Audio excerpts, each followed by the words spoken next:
Hello, welcome to Gabbing Gilmore. I'm Jackie. And I'm Catherine. This is the Comfort Podcast for your favorite comfort show. So grab your apron and a strand of pearls as we stroll through Stars Hollow. Today's episode is brought to you by our fabulous Copper Boom sponsors on Patreon, Jill Doherty and Leah Moon. We appreciate your support. If you'd like to vote on pod topics and get bonus episodes every month, join at patreon.com/gabbinggilmore. Okay, Jackie, can we talk about throwing a Gilmore Girls inspired watch party? Yes, please. That's one of my favorite things to do. We've done that a few times together. Yes, and it is so much fun. So you and I gathered everything we learned into a handy little guide so that if you listeners at home want to do the same, it's all packaged there right for you. It makes party planning so simple and easy, very cozy, so you'll feel like you're in Stars Hollow. And we put drink recipes in there. We've got snack ideas, themed watch lists, Gilmore bingo. Oh my gosh, Jackie. We've got trivia for newbies and for more seasoned watchers. So you can grab it when you sign up for a completely free Patreon account with us or find it in the show notes. Damn Donna Reed. That's good. I like that. There's no other way to open. No. How would we? Gosh, Donna Reed brings up so much for me, Jackie. I know. Everyone knows what we're talking about when we say that. Yeah. Because it really is like an entire episode. I mean, the episode is named That Damn Donna Reed. Yeah. Or is it that darn? Oh, I think it's damn. Yeah. I think they do like the full swear. Yeah. So we're saying it here today. Right. Yeah. And while there's like some fun stuff going on with Luke and Lorelai, really the crux of this episode is what's going on with Rory and Dean. It is. Yeah. And so we did the Rory and Dean early romance days recently on the pod in the last couple seasons. And we wanted to take that next step. Like, okay, what's next in their relationship? Mm-hmm. And our patrons voted on this topic. This was one of the highest topics for Rory and Dean. So we're like, yeah, let's do the Donna Reed night. And Jackie, this brings up so much for me. I know. You said you're ready to go. I have like so much on my mind. I entered this when I started researching with a lot of confusion. I feel like I never really grasped this episode. Yeah. So I had to do a lot of processing. Totally. And I watched it about 4 times. Usually, as you and I are usually watching it while we cook or whatnot. And so I listen, but I don't see everything. And I'm like, no, Catherine, you have to watch this one. Yep. You got to see like every little thing that the Palladinos are showing us as clues. Exactly. And sometimes when we cover a small story arc like this, it feels really kind of like tangible and discreet and like this one thing that we're focusing on. But no, Jackie, no, not here. This is going to go, I think, in a few different directions. Are we ready to get into this? Yeah. Yep. Let's do it. Oh, boy. Yeah, let's start from the beginning, right? Because right away we have a discussion with Lorelai, Rory, and Dean. They're hanging out. They are. And they're doing, of course, what Lorelai and Rory want to do, which is watch this show. Very true. With pizza. With pizza. Dean has no idea what this show is, the Donna Reed show. And can I just say he starts out by walking in with a salad? I love that. And they're already looking at him with disgust. They are. It's like they're creating these two teams, kind of. Yes. You know, like you belong here, but you don't really. You know, I think I'm going to say several times in this episode about how things have to be done, how Lorelai wants them. We know this. We know when it's her house. True. Because you can't talk during movies, she tells Luke. But she can talk all through the Donna Reed show and, you know, impose her dialogue into it. Which actually, yes, is funnier. And I'm glad she did it because it's funny. Have you ever watched the Donna Reed show? No. And, you know, I wanted to try to do that before today, but didn't manage it. Have you seen it? You know, when I had, this is so random. Yeah. But So we used to be in the ski club back in middle school and high school. Oh, yeah. And get up really early and get ready. So I used Those to are the best days, by the way. I love those days. So I used to be like really structured, of course, about it and like have my alarm and have all my clothes set out and then have time for breakfast. Yes. So while I was eating breakfast, I would turn on the TV and there was nothing on because it was like 6:30 in the morning on a Saturday. If even, it was probably 5:30. We used to have to be at the bus by like 6. We always got there a little earlier than we were supposed to. But anyway, Dad didn't love that. And so I remember going to Nick at Night, which was Nickelodeon. It was so fun because they used to show those old shows like Leave It to Beaver. Yes. So I remember seeing Donna Reed a few times during those days. Fascinating. Do you remember any plots? I do not. Okay. Just all kind of like blends together. Yeah, just black and white haze. Yeah, right. So like, what do you think it was like to be Dean during this conversation? Well, so like I said, Dean knows that he has to play what I call the Lorelai game in order to hang out with Lorelai and Rory. He tells Max this very astutely in a later episode. So I think that he knows he can't be himself 100% when he's in that environment and that Lorelai runs the show. So this might be one of the first and only times that he dares to express a differing opinion. Yeah. And then it doesn't go over well. He definitely speaks up. He does. I'm almost impressed is not the right word, but like, hey, Dean, you know, you're offering your opinions and you're entitled to them. But in a formidable hostess environment. Yeah, right. As you said. Sitting on the floor. He's not even getting a chair. No. Yeah, he doesn't almost have like a big role in this. Yeah, and they'd already given him the weird look, the side eye about the salad. And now they're side eyeing him about being like, I don't know, it's nice. Right. No. Why do you think that is his opinion? Like, where do you think he's coming from? Right. Well, this becomes a theme in the they basically have 3 conversations, separate conversations about Donna Reed, right? There's one at the house with Dean, Lorelai, and Rory. Yep. There's one the next day. I guess we're supposed to think it's the next day or a couple days later as Dean's heading to Dosey's and it's just him and Rory. Yep. And they get heated again. And then really the third one is on the actual Donna Reed night when they have kind of a heart-to-heart afterwards. Yes. So during all those 3 conversations, it really feels like Dean is drawing only on his nuclear family experience. Exactly. And that's fine. Like, you're 16, you're a teenager, you don't have a lot of insights into the real world, especially because you're Dean. I mean, if she was talking about this with Jess, probably would have gone differently. Yes. Because Jess was a little bit more cultured, more exposure. Understood pop culture, had probably read some like feminist critiques in his days, right? Yep. And he wouldn't have been surprised. Dean is only drawing on personal experience. Yeah. He keeps talking about his mother. And Jackie, okay, can I tell you what was the weirdest line for me? When he's like, well, you know, because first he's like, well, what if Donna Reed is happy? Yes. Right. A common question, misperception. What if she likes this? And so then he brings it to himself. Like, well, my mom made dinner for my dad every night until she went back to work. And she still does it on the weekends. This is such a fascinating sentence to can we unpack this sentence together? Like, first of all, she made dinner for my dad. What about him and Clara? So that says the expectation came from the dad. My dad. Right. Or like from a man. She was trying to fulfill her wifely duties. Yes. She wasn't cooking for all of you? And we've said he might have like an older sister too, because he's talked about having a nephew, remember? So anyway, there could be, he says that like his nephew is the ring bearer at his and Lindsay's wedding. Oh. Remember? And we're like, where'd you get a nephew from? Oh, wow. Okay. Unless Lindsay no, he said my nephew, I think. So we imagine maybe he has like an older sister who stayed back in Chicago going to college or something like that. I swear we talked about that. I don't remember talking about it. Maybe you just thought about Whatever. this. Yeah, maybe I thought about it. I like that. Okay. Yeah, so they could be a family of 5, but we could call them a family of 4 because we've only met Clara. So that's weird to me. Not for the whole family, just for my dad.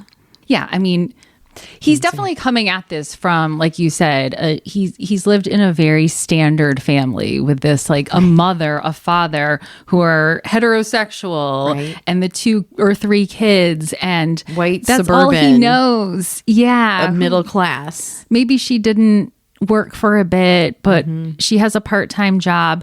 The other thing I think about too is how much they must assume the standard gender roles, because we know that after Dean's divorce, we only see his mom. And his mom says, Dean's dad hasn't left the basement. He's been staying in the basement. Yeah. Like, why? Right? Like, because he's pouting. Yeah, he's so upset by this divorce that he's hanging out in the basement while mom handles it all. Because he can just seclude himself. Yeah. So that says to me they have very standard gender roles in this home and expectations. Right. And Dean is making all these assumptions that his mom likes doing this. Hey, Dean, have you ever asked her that? Have you asked her if she's happy? Have you asked her what it was like going back to work? Does she still carry 90% of the housework? Does she carry almost all of the emotional load of making sure that you and Clara are growing up to be decent people with values and, you know, all of that? Who's doing that work? Because, like, what I appreciate that Rory was trying to do in these conversations was bring in the bigger picture of society. And, like, did Rory succeed? Not completely. She was on her way there, right? She was. He doesn't fully believe her because he thinks these are Lorelai's views. And I understand why he thinks that, because I go back to the Lorelai show. So she is so domineering, you know, and commanding in their home that he's not sure that Rory really believes these things. Sure. But that makes me so happy that they got to have that second conversation outside of Dosey's market, because Rory got to just speak on her own.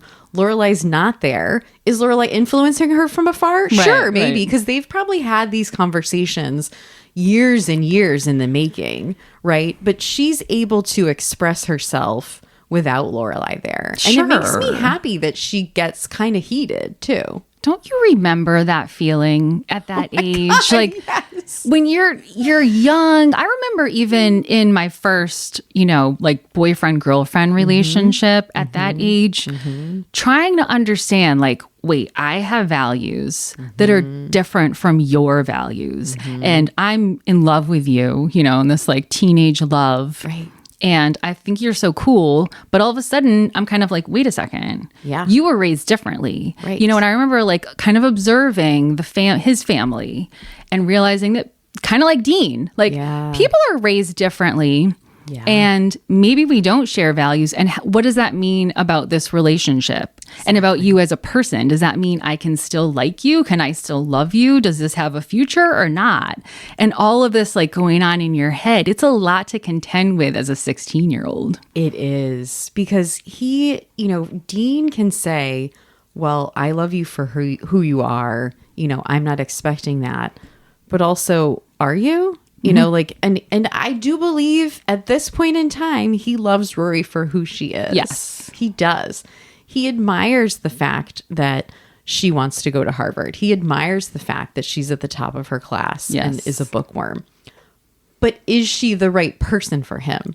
Right. Probably not. And I think as teens, like, yeah, we don't want to admit that. Definitely. I remember also going to college and like thinking it was kind of cute and funny that like I had these liberal views and there were a lot of Republicans guys at college and we would have these little debates, you know, and I thought it was cute, and I thought that it was almost a challenge to like convince them of things.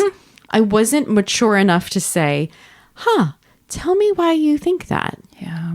Where does that come from? Yeah. You know, like, tell me more about your mom. I wouldn't have done that. And Rory wasn't able to do that here either. That's still hard to do. It's still hard to do. I'm like, oh, is that what we're supposed to be doing? Oh my God. Yeah, right. Jackie, it's like that podcast episode you sent me from Braver Angels where they talk about like how to have hard conversations and me especially as like a former lawyer and someone who was on like mock trial and was a debatey kind of a young person. Yeah. Like I often have the impulse to convince people of my views instead of finding out more about theirs. Yeah.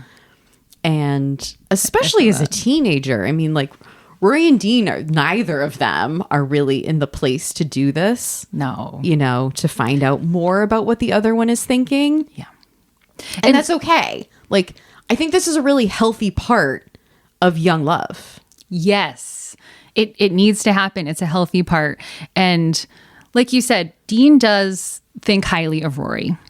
And he's comfortable in their relationship. But at the same time, he does start pushing back and getting, possessive and feeling left out of her life. Mm-hmm. So I think he's having a hard time finding himself in this relationship as time goes on. Yes. The thing he admires most about her is a thing that he ends up struggling with. Oh, so true. And I wonder if it made him feel a bit inadequate for their entire relationship and led to some of that jealousy and possessiveness, although that might be an entirely separate podcast episode that we should probably get into. Right, because if he's just looking at his parents as the only relationship he really knows, then he's seeing that the woman is supposed to do, be home, be serving dinner. That's her role. Right. Really be like paying attention to the needs of the man. Mm-hmm. And that's not Rory. It's not Rory. And this, it also brings up questions about Dean for me. Like he says, well, isn't it nice? I'm going to like harp on this word. Isn't it nice when a woman wants to cook for her family? I don't know, Dean. Is it nice? Like, do you think it's nice? Is this an activity and a fulfillment that you want to embody? Do you think it's nice when a man does this for his family? Do you know any men who do this for their family? Right. Like, if that's something you think is nice, I would love to see you work that into your life. Yeah. Like maybe Dean, honestly, like should be a stay-at-home father. Mm-hmm. Have I said this before on the pod? I don't know. But that's a good point. Like, he doesn't have career aspirations the entire episode. Yep. We don't know what he's doing in a year in the life. We're pretty sure maybe his wife could be a stay-at-home mom. Right. We don't know. We don't know. He liked family life. Yes. Like, why not embody that yourself? Is that so ridiculous to think about? This is how I ended up feeling about Christopher. Say more. When we talked about him, what episode was that? Yeah. Well, anyway, we were talking about whether or not he really went to college, whether he wanted to. I think it might have been in our grab bag episode. Grab bag at the end of the year. And I started wondering if he actually would have been more comfortable being a stay-at-home father and being a family guy. He didn't seem to have career aspirations. He didn't seem to want to go to college. Fine. Stay at home and take care of family. Like, cool. But no one was going to push him into that or toward that. No. So you're right. No.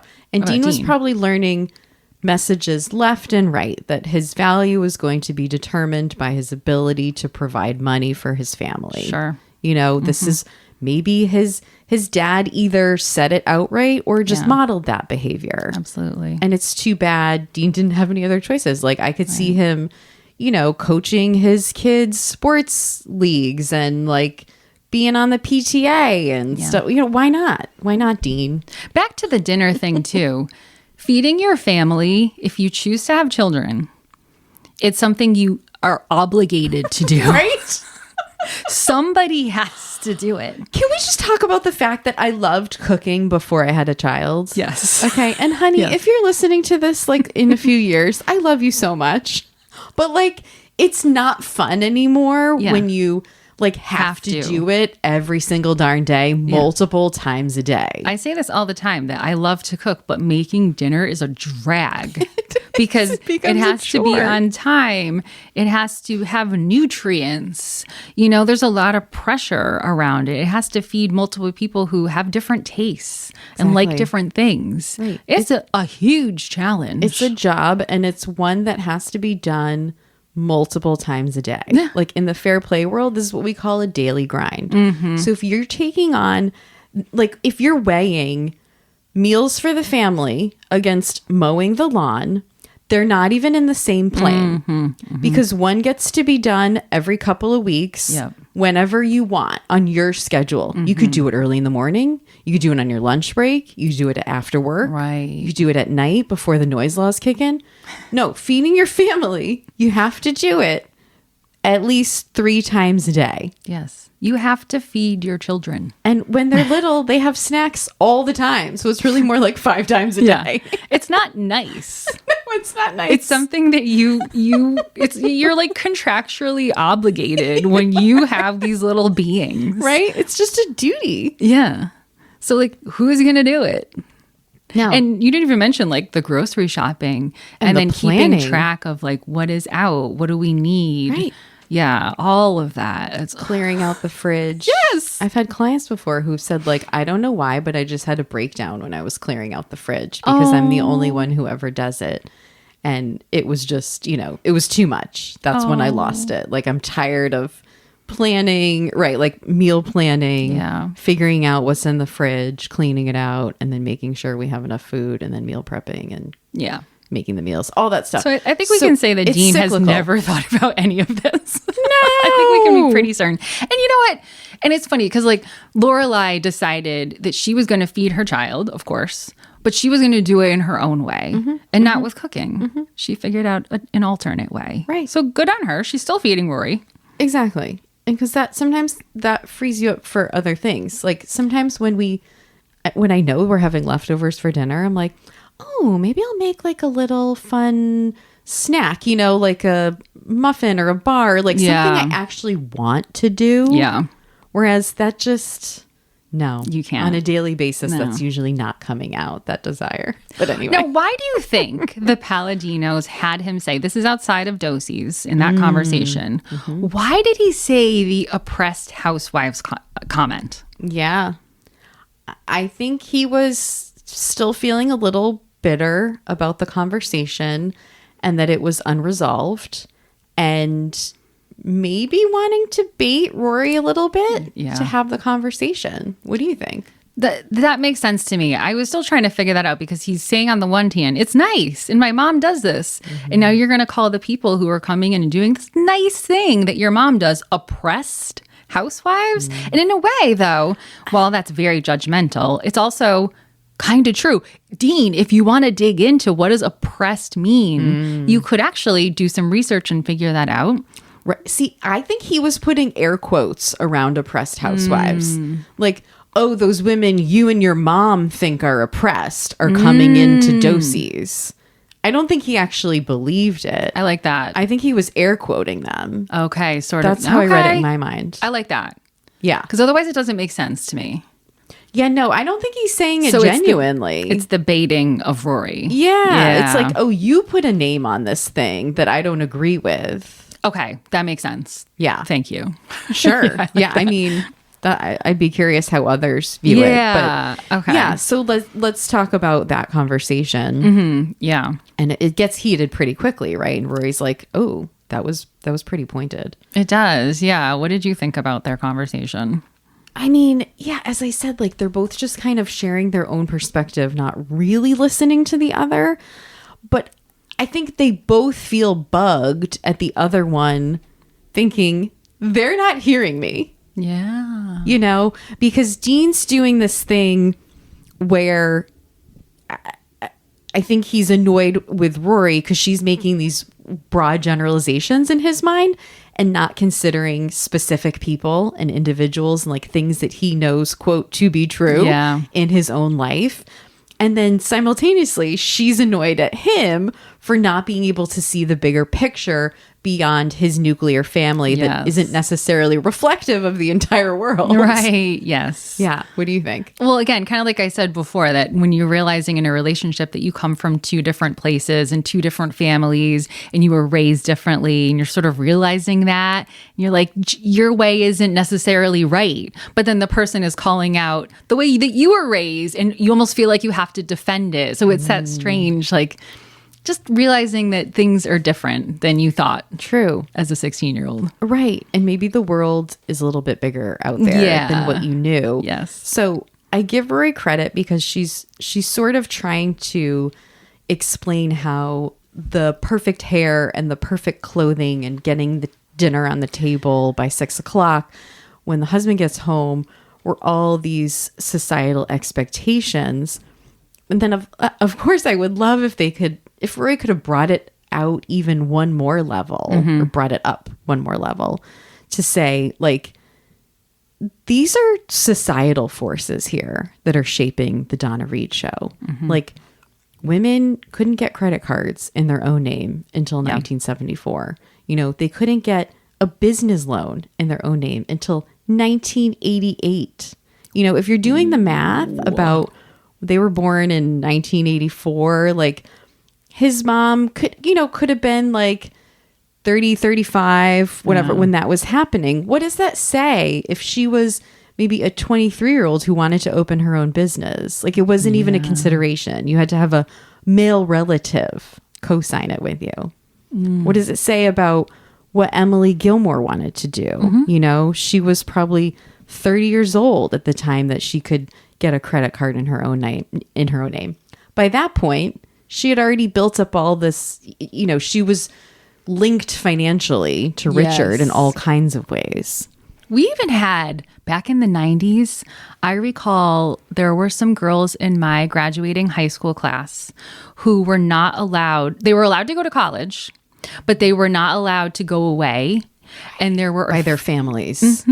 By their fathers. And there were a few colleges, local colleges, that they were allowed to attend. I don't know if any of them could actually live on campus or if they had to commute. Yeah, they were probably commuters. That is in 1995. Yeah, it sure was. Yep. And they were often sending them to one that was all girls, all women at the time. Can we also just give a shout out while we're on this path to the fact that our grandfather sent our mother to college at Boston College in the 70s. Early 70s. Yeah. He valued education. And I have to say, as an Italian, they were the ones who often wanted their daughters home. They sure were. And he sent his oldest Especially daughter. if a firstborn daughter. She might have been expected to stay home and take care of everybody. That was often the expectation. Yeah. And he sent her away, not only to a school, but Boston College. Right, a private school. Yep. And his other children as well. Yes. Who, wanted to go away to lovely schools. But that was a big deal. That was not common at the time. That was not common at the time. And, I read an awesome book recently, which was the book club for troublesome women. Did I tell you about it yet? Yes. It was so cute. And so it's about these 4 women back in the 60s who are reading Betty Friedan's The Feminine Mystique for the first time. And it's really interesting. I will say they are all white women. They are all pretty much like middle-class suburban. And so you're just getting this one snippet, and which is really the same critique as the book itself, was thought to not really encompass like the experiences of women of color who were often like domestic workers inside of white women's homes and didn't have a choice to, stay home. And I think that's like part of my problem with this whole conversation is like Rory's still growing in her feminism. I'm not going to like penalize her for this. She was 16. Yes. But there's this phrase I hear a lot in these discussions, which is like feminism is all about choice. It's about the choice to like work or stay home. And it's always bugged me. I haven't always been able to like articulate why. Yeah. But I think it's because of this very issue that for many people, it's not a choice. Yes. Like, does someone have meaningful choice about what they're doing. So even if you're taking like a white middle-class suburban woman such as Mrs. Forrester and saying it was her, quote, choice to stay home, just like these wonderful characters in that book I mentioned, there's so many surrounding factors. Like at this time of the feminine mystique, there was a huge push by all of culture, but especially in magazines. Like they were selling an image. Mm-hmm. This is post World War II, when, you know, the women had been asked to go into work. Mm-hmm. And then when the men came home from the war, they were all sent back home, right? And they were like, get out of here. We know the story. And so, but then like America had to sell this image of like why that's fulfilling for women, and create this idea that if you commit to your husband and your kids and your family and your home, you will be fulfilled. And if you're not, there's something wrong with you. There's not something wrong with the system. So this is where these TV shows came from. This is the selling of the lifestyle. Sure. And I think like if you ask Donna Reed, you know, I actually found an interview with her from like the Saturday Evening Post or whatever from 1964. Mm-hmm. And she sounded like a little feisty. She's talking about directors in Hollywood not knowing anything, and men, you know, like not being like saying they don't like women. And wow. I think she was kind of feisty, but she was also, she seemed very concerned with how women were being represented in movies. Like she didn't like if they were too sexual, you know, like, and so she wanted to highlight the American family, which is the thing that Dean is saying is nice. Okay. You know, and I think that's what they were trying to show. Like, oh, a woman, you know, can stay home and not be neurotic and not be this or that and not be overly sexual and still really enjoy her life. So she was kind of buying into it in a way that she felt like it supported women. Yeah. Yeah. Well, it's funny because you could almost think about like the Lorelai, you know, being the like neurotic, you know, sort of what Donna Reed is saying she didn't want to see women portrayed as. Yeah. And we've moved so much farther along in finding like rich stories of women. And because the problem is we've always wanted women to be perfect and to be angelic and calm and to be mature and to not be feisty and to not argue and to not cause problems. And so that's where we get a character like a Lorelai, who is more exciting to watch because she's not a standard Donna Reed type. Exactly. So I think we need like all the stories, but we need to tell them in a real way. Like we need to tell a stay-at-home mom story in a real way. Yes. Not in the like pretty, shiny way that's palatable to the masses. Right. Like what does this actually look like? And if we're talking about the Palladinos, I would say they did this a little bit with The Marvelous Miss Maisel. Yes. You know, they tried to... I love that they showed some of the behind the scenes of what Midge was doing. Yes. Whether it was like slipping into bed, you know, with her husband at night and waiting for him to fall asleep and then jumping out of the bed, washing her face and taking her makeup off. Yep. And then coming back in, right? And like getting sleeping with the rollers in your hair. Yes. It was sort of this reminder, okay, even though Midge is this feisty woman, much like Lorelai has a lot to say, isn't going to put up with a lot of things, you know, she's still adhering to the beauty standards that were set out for her in that time, because honestly, it's safer for her to do that. So true. So, okay. So now Rory is trying to figure all of this out. She leaves the conversation with Dean, really annoyed. Yes. And then later on, she's going to house sit Babette's house. Now, this is interesting that we get this opportunity for Rory to be in a separate space from Lorelai. Yeah. And we know that this is the first time she's been in a separate space from Lorelai. Yeah. They've never spent a night apart. And We also know that when Rory gets opportunities later in life to be separate from Lorelai, that she tends to explore some of those activities and things that Lorelai just judges. True. Like in Martha's Vineyard, we talked about this in the episodes we skip. The Vineyard Valentine. There was quite a chasm between Lorelai and Rory because Rory was doing domestic things and feeling very at home with Logan. And going to the gym. And many things in that episode. Yeah, we're like, Lorelai's very confused. You, Rory? Yeah. Yes. Is this you or is this you away from Lorelai? Yeah. And this is the first time we can ask that question. She's separate. She's next door, but she's separate. She is separate. And how does she hatch this? Separateness? Can I also say that she refused to process this with anyone?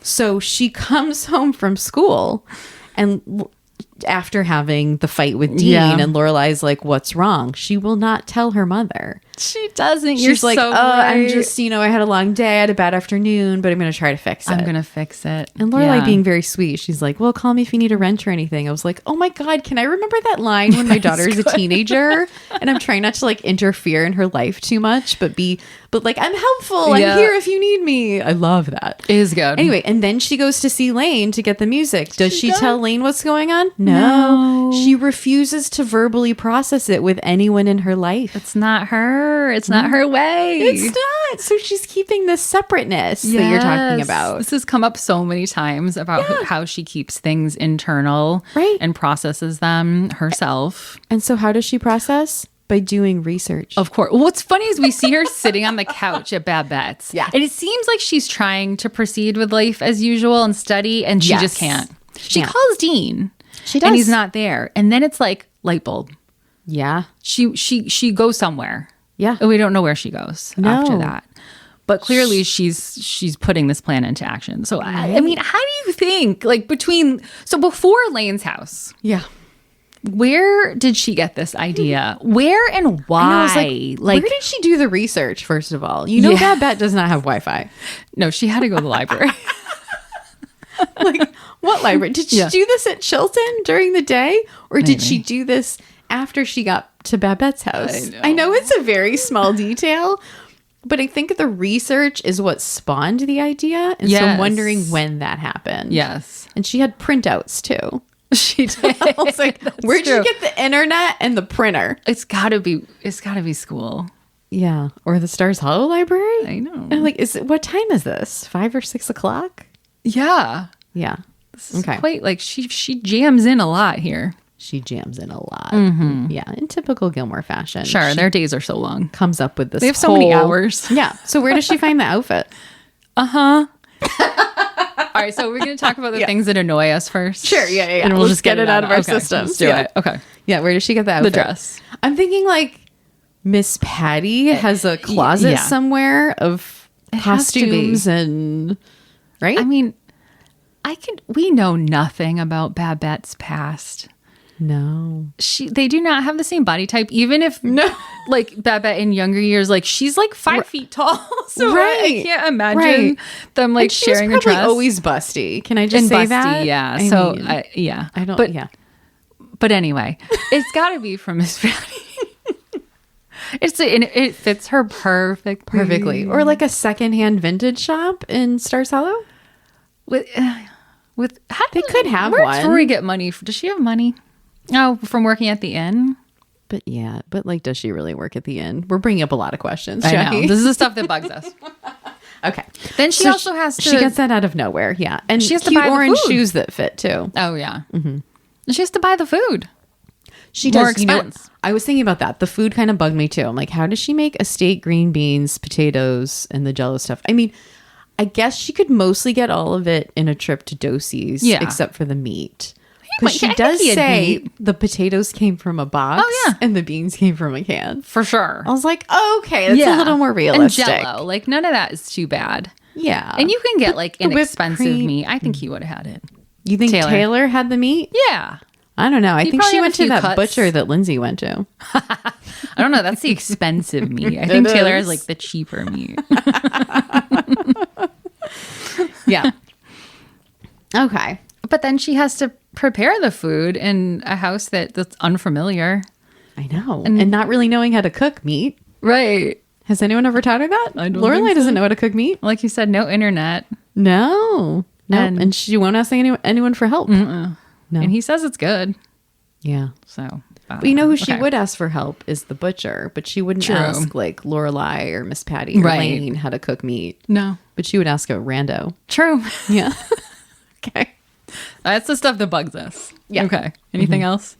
No. Okay. So why? Yeah. Why I thought about this question so many times. So she has the plan. It's going along. But like, where did she get the idea? And why is this something that she wants to do and feels is important? I'm wondering that too. And I'm having a hard time coming up with why. Because here's the thing, Jackie. Well, it could have been an olive branch, right? Like, I just want to mend fences with Dean. I don't like being in a fight with him. I want to show him I have a good sense of humor. Could be that. It could be because she really does feel better about the research she did on the real Donna Reed and wants to share that with him. But if that's the case, she doesn't share it with him until after dinner is over. Yes. And he has brought up the conversation. Yes. If that was the goal, wouldn't she have chatted about that right away? You know, like, hey, I here's my actually learned some research. things. Yeah. But she is super upbeat and happy and smiley the whole time. Why? She says this was fun Yeah. to Dean. So that leaves us with a third option, Jackie, that I'm just going to have to say. Door 3. Door 3. Is she subconsciously, is she like doing this tongue in cheek, but also subconsciously wanting to prove her feminine domesticity so that she's not labeled like an ugly lesbian? Oh. I know that sounds okay. I know that sounds harsh. I didn't see you going there. This is the context, though. I hope that didn't sound too harsh to listeners. I want to frame that in the context of the 2000s. Okay, there was a period of time. I don't know if this is still happening, but like in the 2000s, if you were, and in the 90s, if you were calling yourself a feminist, the quickest response from the other side would be to call you ugly, to call you fat, to call you a lesbian, to call you a man hater. Very true. Because there was this idea that any beautiful woman wouldn't have to do that because she can get men, she's going to be fine, right? Yep. And if you're hetero, you wouldn't do that because you would love men, you know? Right. And so actually this happened in the 70s too. We'll just keep going back farther. I have to say, even Colin, when he is hitting on a woman and says, oh no, she must be a lesbian. Because she's not interested in me. Yes. This went on when you just get hit on and decline. Yes. You're a lesbian. Yes. And so if you say anything remotely about sort of gender inequality, you'd be labeled that way. And, you know, we've talked a little bit in our Pick Me episode about Lorelai and Rory kind of distinguishing themselves from other girls and from other women. So as a 16-year-old, she might feel the need to let Dean know that she can take a joke, that she's still sort of like, that she's smart and pretty, that she's ambitious and nurturing. So like, interesting. Hey, I have it all. You know, like I can have fun with this. I can cook you a dinner and be the Rory that I am. That's so interesting. I don't know. That's door number 3. What do you think? Oh my gosh. Do you know how I thought about this? I didn't think about Dean at all. I didn't feel like she was considering him at all. I felt that this was all about her relationship with Lorelai. Because this is the first time she's away from Lorelai. And as we said before, she has shown an interest as she ages in exploring the things that Lorelai is not interested in and judges. Yeah. And it seems like the minute she has space, she starts processing this. Yeah. And thinking, maybe there is another way to look at this. And I'm going to do research, which is very like her, but I want to have an open mind. And then kind of like this teenagery thing to immerse herself in it and like live it, because she could have never done this in her home. No. She would never have this opportunity again. No. And to like try it on. You know, what does this feel like to be this woman, to serve a man dinner? Like, what is this actually like? And so not only does she do the research, she lives in her head. You know, normally that's where she is. She's not a physical person. And so I thought it was really interesting that she brought it out into the physical world and totally embodied Donna Reed.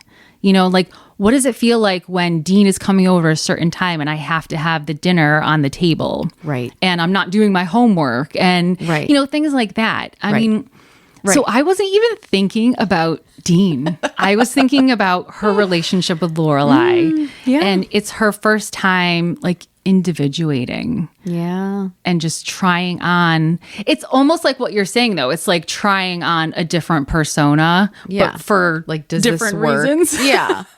Or maybe all of those reasons. It could be all of them. Like, because she's still does a this young work girl in my relationship. You know, like, do I want to be this kind of girl? Yeah. And can in I relationships. think it's almost like, can I bring Donna Reed up to the new millennium? Yeah. Can I modernize her? Does this work? Can I embody, domestic femininity and my intelligence and a modern relationship all at once? Which is it possible? She tries with Logan. Yeah.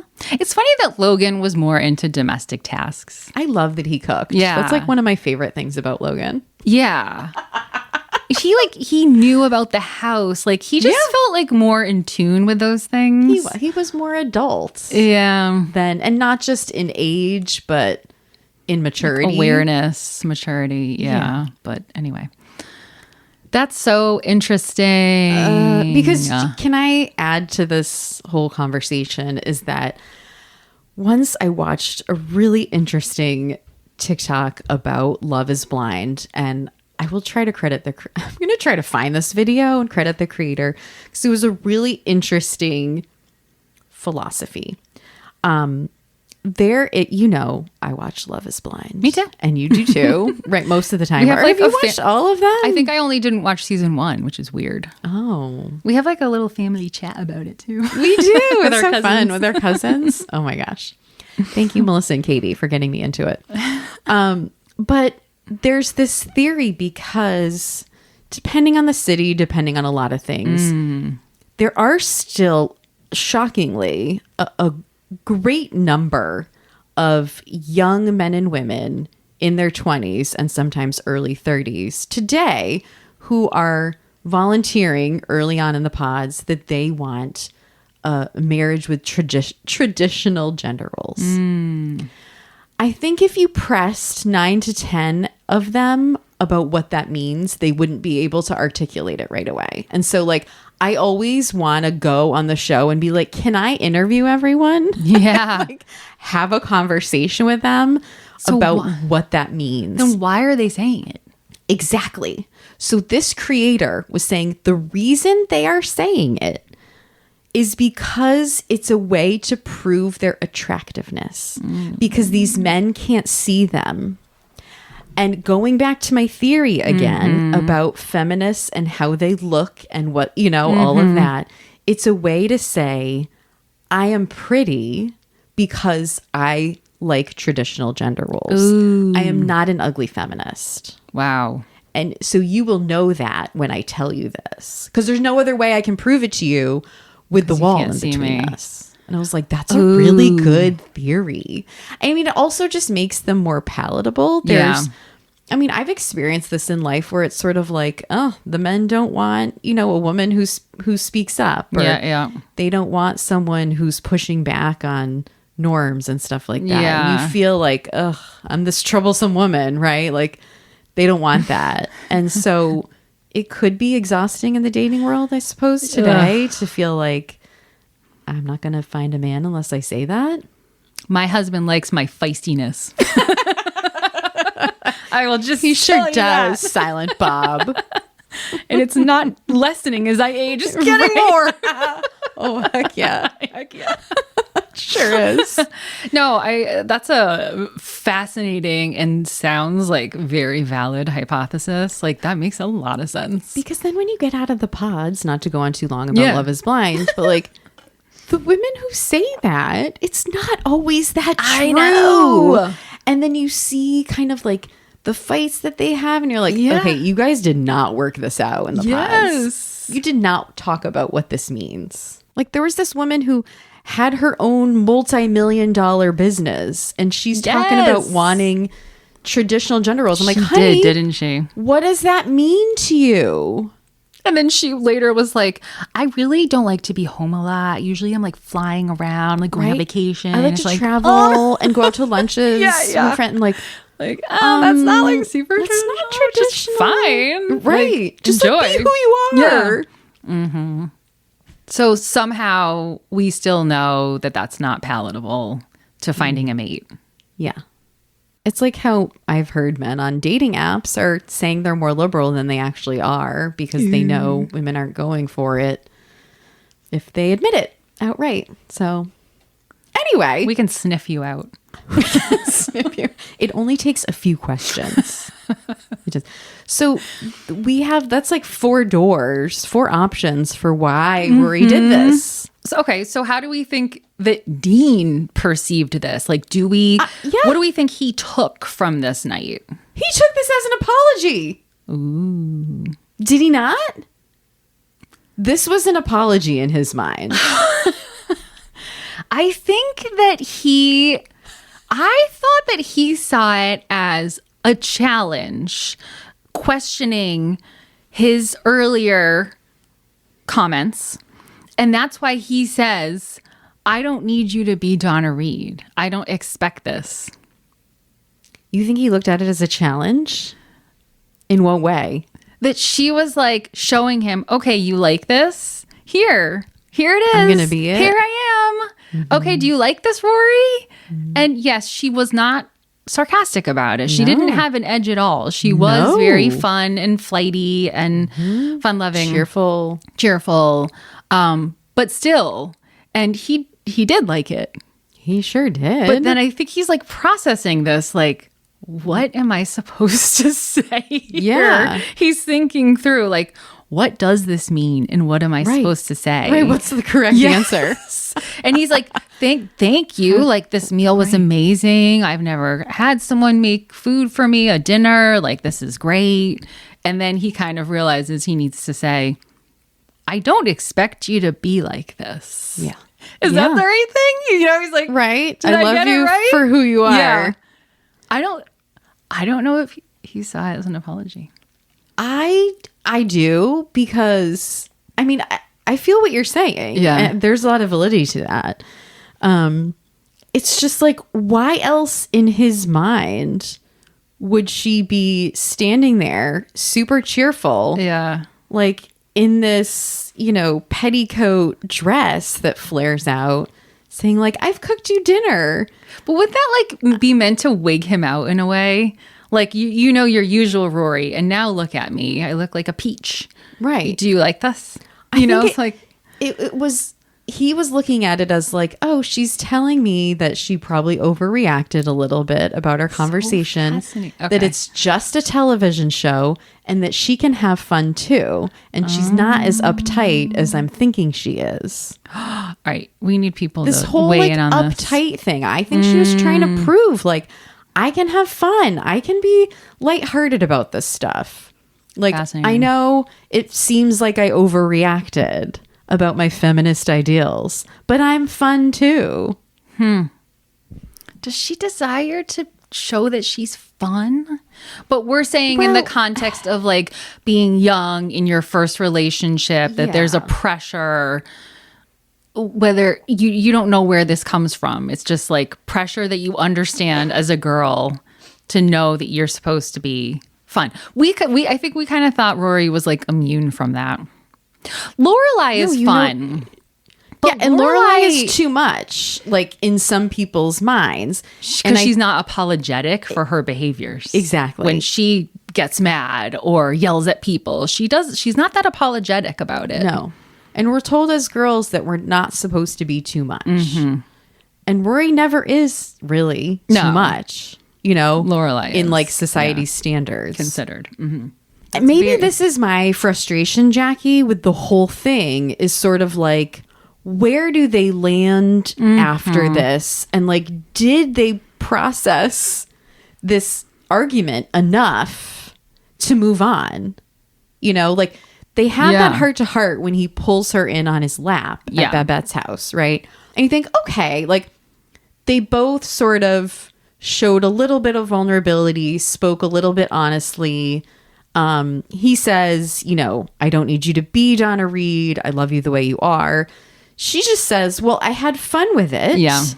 And I learned a lot about Donna Reed. That's what she says. And basically, know. like, she's not as anti-feminist as I thought. Right. Okay. That's fine. But it really was never just about Donna Reed. Right. Like, it was about the patriarchy and our societal expectations for women, which Rory was, you know, like... She wasn't getting there. Neither one of them were getting there. So I feel like their resolution was incomplete. It clearly is because we don't even understand it. Like, we're taking it in two different ways. So it's not a clear resolution. Yeah. Because here's the thing. Maybe they both know deep down we're a little bit different. Yes. We want different things. And you know that old saying, believe people when they tell you who they are. Dean told Rory who he was at this point. Yeah. And then we see that play out when he gets married at 18. When Lindsay is probably a stay-at-home wife bringing him lunch on the job and cooking meals for him and wearing white while she does it as he cheats on her. Like, should we have believed him? Yeah. From the get-go? Is this always what he wanted? Whose idea was that in their marriage? What conversations did they have? He and Lindsay? Yeah. Yeah. Like, why did Lindsay think that That's the what key she to was supposed to saving their do? marriage was to have a perfect dinner for him in a white dress? You know, and that would save the day. And it didn't, but why did she believe it would? Yeah. You know, Lindsay was getting all kinds of messages left and right about who she should be at age 18. Yes. She doesn't even know who she is yet. No. And her parents were a part mom of that. is helping her cook Dean a hot lunch every day, you know? Yeah. And like, that may sound like I'm looking down on doing that. It's just, it comes back to this whole, like, the choices we think are choices are not always choices. They are often handed to us. Like, were Lindsay's parents saying, well, honey, just remember, you're not contributing to Social Security. And so that's going to impact your long-term earnings. Or like, if Dean divorces you after 5 years, you're not going to get much because it's only been 5 years. He's not going to have to pay you alimony. And like, where will you be at that point? You know, like, is anyone saying this to her? No, they were just teaching her how to cook peanut brittle. Yeah. No, Lindsay. Ooh, good stuff, Kath. Yeah. So is he this guy that always wanted a tradwife, or is he this young teenage boy who's like fumbling his way through dating a challenging, smart girl like Rory, you know? Yeah. What do you think? I mean, before you said all these things, I was like, I think he's a teenage boy who came from one type of family. He lives in a small town and he's trying to figure it out without really having any awareness of the world, and he's not showing any curiosity about the world either. But I don't know. You're making some points that make me wonder. Do you have an opinion? I mean, I think in season 1, we're supposed to believe that he's kind of a fumbling teenage boy who's growing, and maybe he and Rory are growing together. And I like that they have conflict early on. Like, it makes a more interesting show. And I don't think I fault him that much for it in season 1, but knowing Dean's arc and where they brought him, it feels like, okay, that was his destiny and maybe we should have seen it coming. Yeah.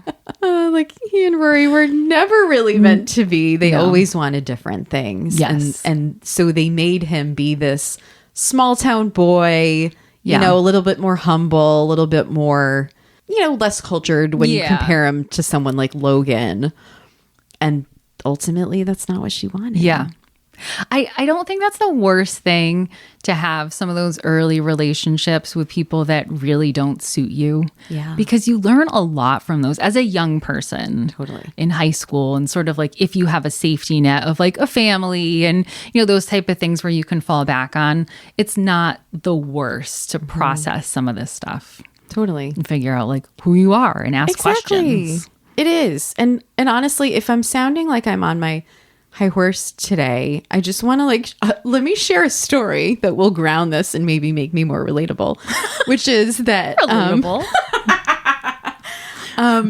I can't throw stones at Rory because I did something similar once. Yeah. I'm sure I told you about this like a long time ago. Yeah. But we were married for a few years and Mad Men was on. We're still living in Boston. So we'd probably been only married a couple of years. And he really loved Mad Men. We used to watch it together. And I thought it would be fun for Valentine's Day to give him like a Mad Men dinner. And I dressed up. Yeah. You know, I didn't quite have the outfit Rory did. I wish I had. Yeah, right. I was working with what I had. But like I put on like an A-line skirt and like a big, you know, chunky pearls. And who knows, like maybe Gilmore Girls was in the background of my head as I was doing this. Yeah. Maybe I was thinking about Donna Reed night. And like I found the ingredients to make him an old-fashioned cocktail and stuff like that. And like bought this was the only time I've ever bought cigarettes in my entire life. I bought him the same kind that Don Draper smoked, which I can't even remember what they are. But I remember going to the convenience store and being like, do you have menthols? Anyway, so I hosted this whole like Mad Men night. Yeah. And I was thinking like, well, what's the difference, Catherine? You know, like between that and what Rory did. But I think the difference is that Andy knew who I was and we already had like established a relationship built on, you know, egalitarian ideals. And I wasn't apologizing for anything. It was like, wouldn't this be like a fun little theme dinner? Absolutely. But, it's you know, different. I get it. Like trying on different personas. That was also something that you shared in common. You watched the show together. Yes. You loved it together. You had a shared appreciation. That's so different, I feel like. And then to surprise someone with a theme, like that's cute. It's your spouse. Like you said, you had groundwork already built. Yeah. So, but that's a very cute story. I love that. I remember that actually. I hope listeners will enjoy that. Okay. Oh, wow. What do we think? Are we go, ready to put this to bed or no? No, I just have one more thing to say that's really funny. My favorite part of the whole episode is when Luke and Dean meet outside with the trash. Lorelai comes out and goes, what the hell are you two doing? Yeah. I love that line. That is funny. I find her next reactions very strange. Yeah, they are. Because I don't think that's how she would respond. Be like, I just saw the shoes. Oh my gosh. It's like, I mean, it's just she's leaning. Like, yeah. I think she's leaning into her sevenness of like, I'm going to make this funny because I don't know what Rory is doing. And this is nothing I taught her to do. And she's doing something weird. And I'm just going to pretend like this is funny. Yeah. Because I don't want to know the reasoning. I feel like she would have been way more shocked. And like, why does she look like that? And why is it something so different than what we do? And I feel like she would have spiraled a bit more than being like, ha ha ha. So I don't know. I didn't find that genuine. But when she says, what the hell are you guys doing? Is very funny. I love that line. Well, I also like when Luke says, I'm looking for a chick. And Dean's like, yeah, me too. So good. Maybe we should do an episode on Dean and Luke interactions. Oh yeah, we should. They've had some interesting ones. Yeah, Jackie's writing it down. Write it down, Jack. They have some juicy ones. Oh, that leads us to a good Totsy. It does. Are you going to do that one? We can just do it collectively. Okay. You want to just do that? Yeah. I think you were going to talk about the Bop It. Well, we're going to tell you at the end about a place where you guys can call and leave your opinions because we talked about a lot of juicy stuff today and we want to hear from you. So we're going to tell you at the end, but it's called speakpipe.com/Gabbing Gilmore and you can actually just leave us a voice note, which is really cool. We want to hear from you. I think you just told them. We're going to tell you again at the end. Yes, I did. We just told you. I don't need to say it again. So let's get Totsy. Yeah. All It's right. Totsy the Bop It. Oh my gosh. You guys, our mom got us a Bop It for Christmas. It was so funny because So she funny. wrapped it up and it said for Jackie and Catherine from Rory. Right. And she like wrote it in different handwriting. Can I also say, I know her handwriting was so cute. I was Yeah. like, Mom, this is the handwriting you used when we were little kids. Like, I Oh, and it know was like- she has like that little kid handwriting. It's very clear. Yeah. She has lovely handwriting. She has lovely handwriting. And she's a lefty. But anyway, so we're like, what is What's this? You know, this? we're opening up and it's a Bop It. A Bop It. Our mom was very funny this Christmas. She had like Very some funny jokes and gifts. Twist it. Yeah. Pull it. Bop it. It was a big hit. It was, because then we brought it to another family event and Yeah. they could not get enough. No, people get really into it. I was terrible. I did it for like 30 seconds. Me too. And I got about 2 of them. And I was like, I need to put this away for now. I was like, Because, as Not an my Enneagram thing. 3, I'm like, I'm not going to do anything I'm not good at. But I would like to try it again with you. my daughter was excellent at it. She was. Yeah. She got like 41. That's her thing. And she could probably 41. keep going. 40. If anyone has elementary school kids, you got that one. Love it. All right. You know about SpeakPipe. Go there. Tell us know. what you think. I had a different Totsy. Oh, Should I like not the do Bop it? We'll just stick with the Bop It. It was Collective Totsy. Okay. Yeah. Sounds good. So you know about SpeakPipe. Go there. I do. Tell us what you think about this episode. Tell us if Dean, I don't know how he was taking all of this. Yeah, like why did Rory do it? What did Dean see it as? Yeah. Oh, so Or you- much to discuss. Or you can come on Instagram, Gabbing Gilmore. That's 2 G's in the middle, and tell us what you think over there. Awesome. Gabbing Gilmore is edited and produced by us, Jackie Prosick and Catherine Bailey. Cover art by MGI Studios. See you next time. Copper boom.